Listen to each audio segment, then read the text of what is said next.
Isaiah was worshiping God in the temple when he had a vision.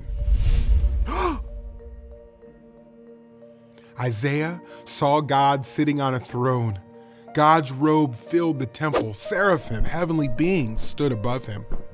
They each had 6 wings, and they called out, "Holy, holy, holy is the Lord. His glory fills the whole earth." Isaiah was in the presence of God. He said, "I am ruined. I am sinful. I do not deserve to be in the presence of the King, the great and holy God." Then one of the seraphim flew to Isaiah. He touched Isaiah's mouth with a burning coal from the altar and said, "Now that this has touched your lips, your wickedness is removed and your sin is wiped away." Then Isaiah heard God's voice. "Who should I send? Who will go for us?" Isaiah said, "Here I am. Send me." "Go," God said. Isaiah told the people of Judah about God's plan. God was going to send the people away from Judah, but he would bring some of the people back. These people were a part of Abraham's family. God was going to keep his promise to Abraham through them. Isaiah explained that a Messiah was coming, someone who would be Israel's savior. The Messiah would be a servant who would suffer and be a sacrifice to rescue people from sin.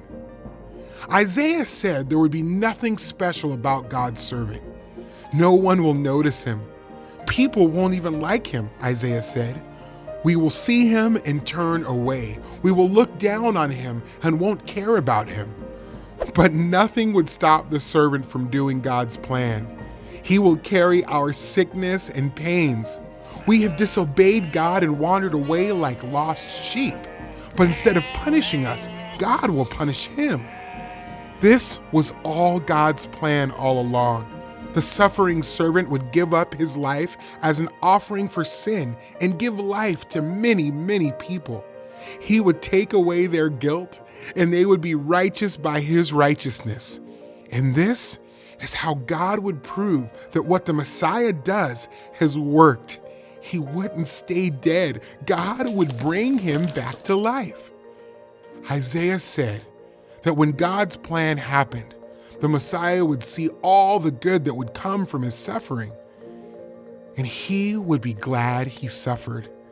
Then God would reward him with great honor. God planned all along that Jesus would die on the cross for our sin. 700 years before Jesus was born, the prophet Isaiah wrote that this would happen. Jesus is the servant who suffered so that those who trust in him would be forgiven.